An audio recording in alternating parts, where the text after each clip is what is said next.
Good morning. Well, good afternoon. Yeah, I'm just coming on live real quick. I'm about to work a little bit.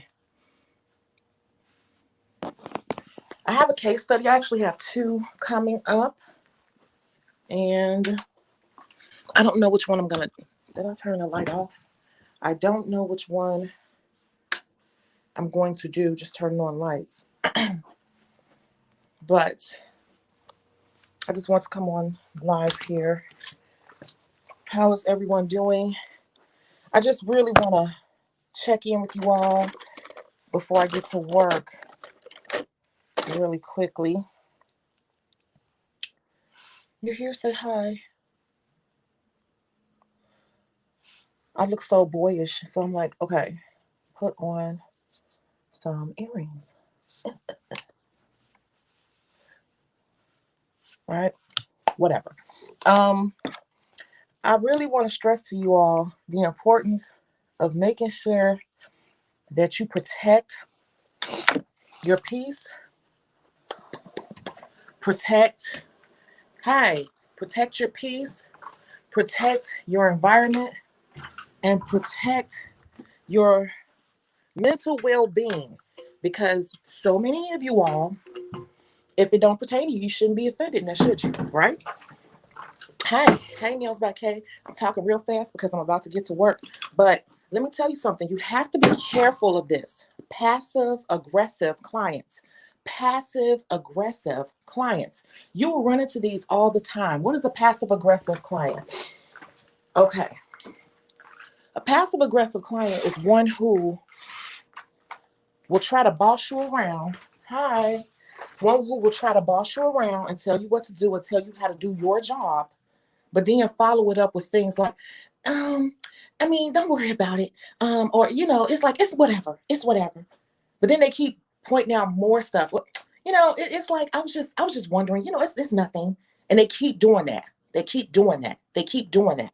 That is a passive aggressive client. Because the moment that you don't do these little passive suggestions that they're trying to give to you, they're upset with you.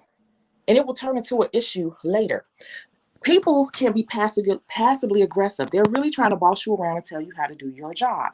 You have to be careful. Yes, a nitpicker. And see, I haven't even really been working like that.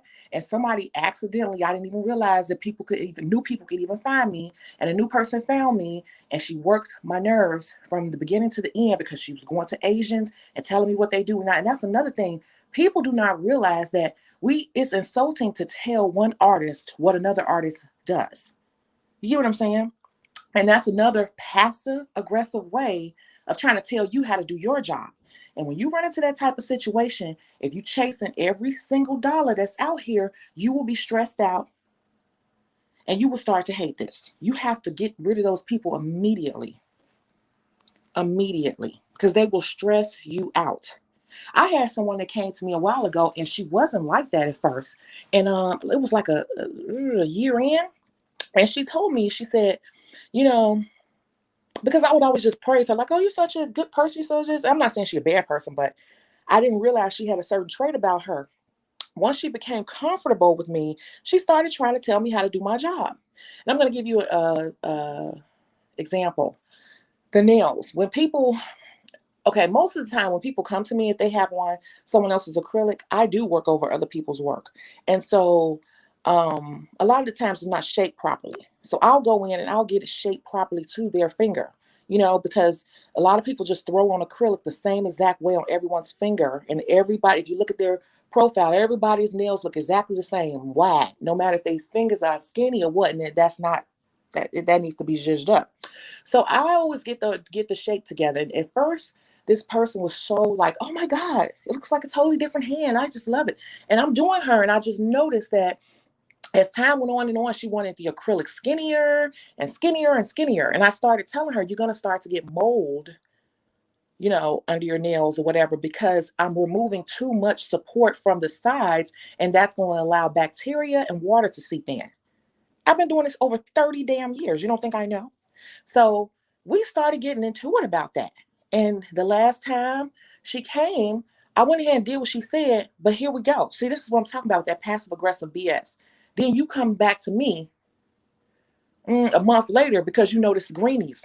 Yeah, you got greenies. I told you were going to get greenies, but you were so passive and aggressive and insisting that I do your nails how you want them to be done, even though you're not the professional. I'm the licensed professional with 30 years experience. So then it was like, you're mad at me because you have greenies when I told you doing what you want to do is going to give you greenies. This was a while ago when this happened. So we went back and forth, and I'm like, I told you that. She just would not admit that it was her who insisted on having all this acrylic removed because she fell in love with having her acrylic slim to her finger, you know? So needless to say, I just stopped responding because I'm only going to go back and forth, protecting my space, protecting my energy. At this point, I'm only going to go back and forth with the person so much, and then I'm just going to stop responding. See, the old me would have been trying to prove my point, lay all this stuff down, pull out dates, pull out text.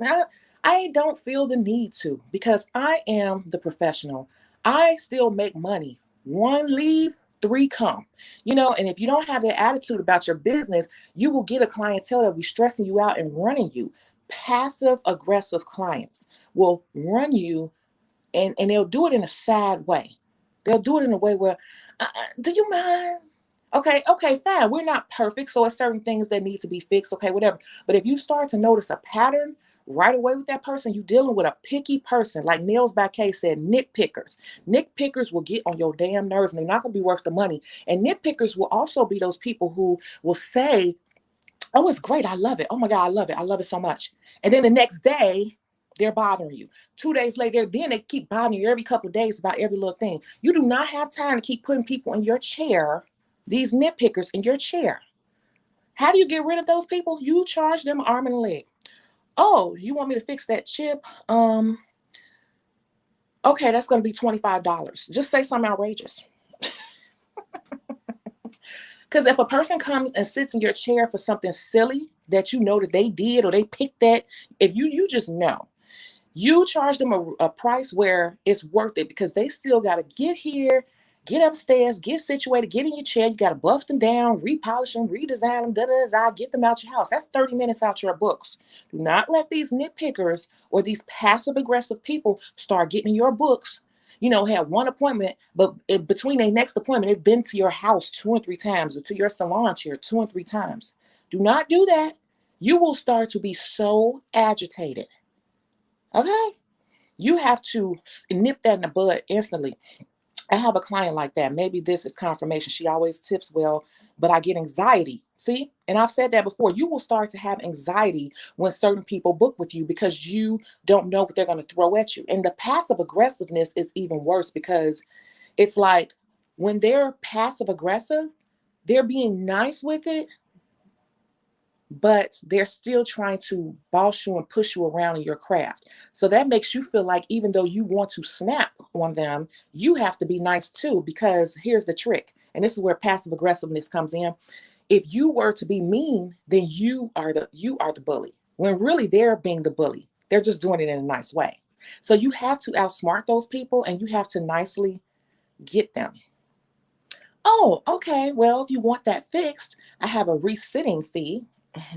It's $20 or it's $25. Make it high. Make it a half price because that's going to be 30 minutes out your chair. I don't care if it's a 5-minute, what you think is a 5-minute job is not. You got to cure layers of gel. You got to do this. You got to do that. You got to rebuff. You got to pop the nail off.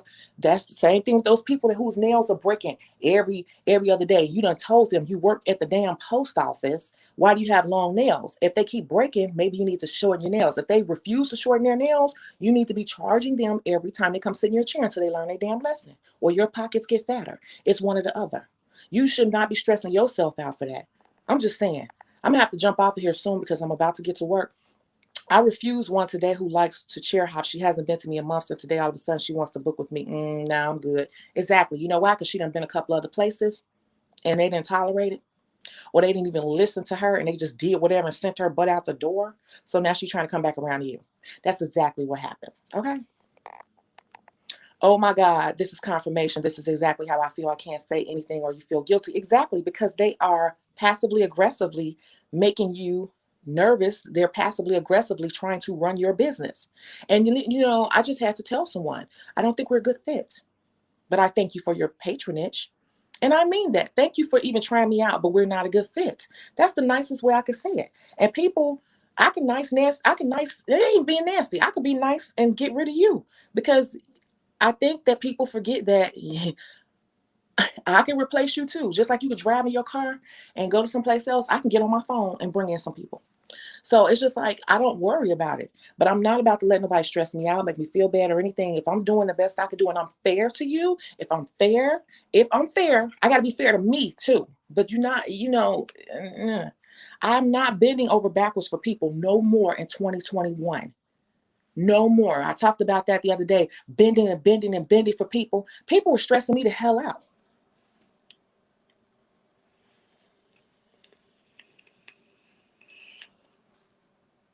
Most of these people don't even tip.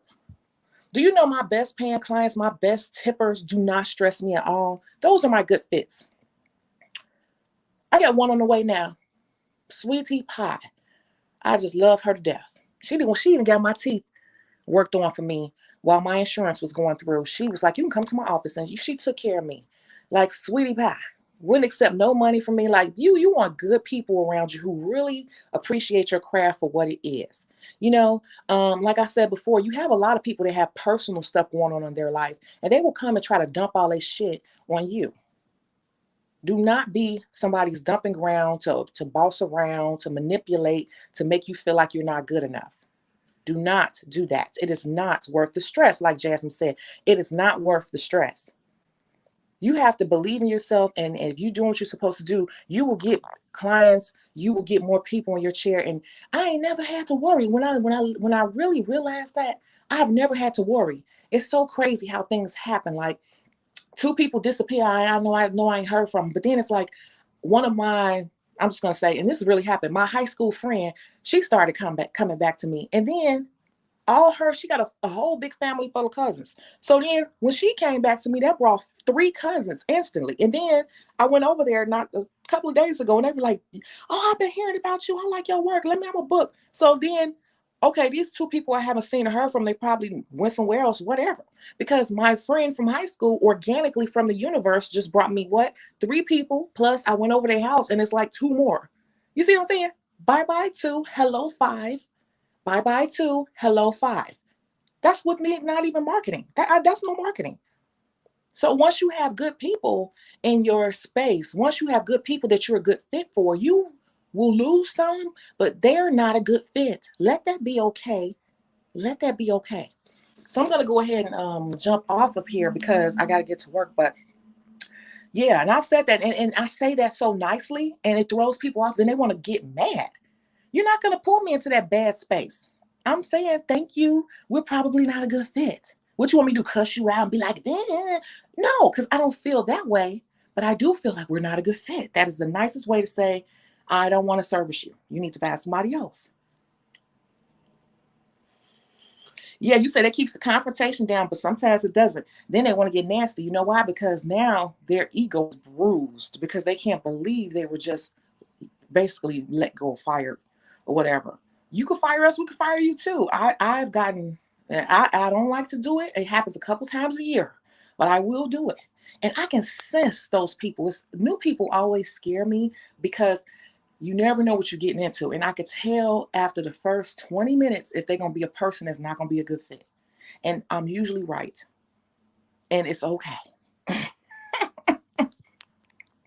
Yeah, you don't get tips in Australia. Well, we do. Oh, shoot. Well, you should buffer some extra money into your price.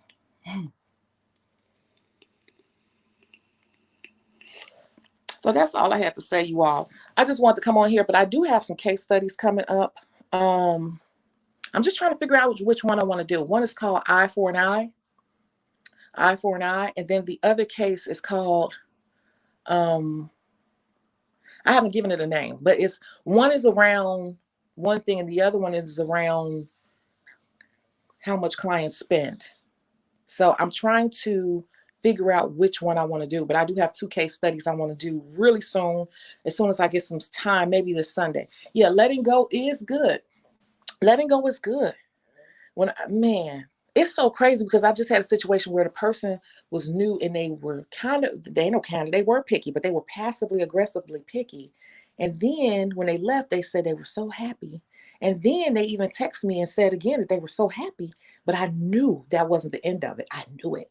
And sure enough, the next day, here we go. I don't do that. I don't do that. I don't do clients coming in and out of my house every day being picky. You're not about to be running me to death. I will charge you so much you will never come back to me.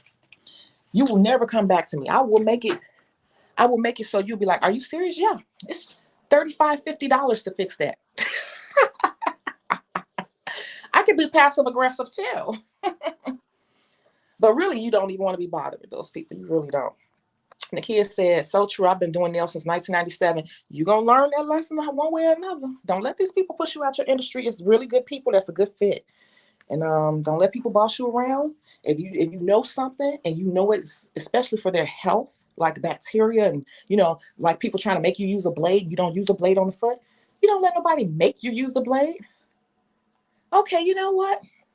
How about this? I'm just going to end the pedicure here. And, you just pay me, if the pedicure was $30, you just pay me $25. I'm just saying. It's your business. Do not be afraid to run it. I'm going to, you said I trained in the 80s. People are worse now. Yeah, people are very entitled now. Then everybody thinks they know everything because of the internet. Okay, whatever. But that's all. I know she'll be here any second, so I'm going to go ahead and finish preparing. I will come back with a case study. Thank you all so much for tuning in. I will catch you all in the next video.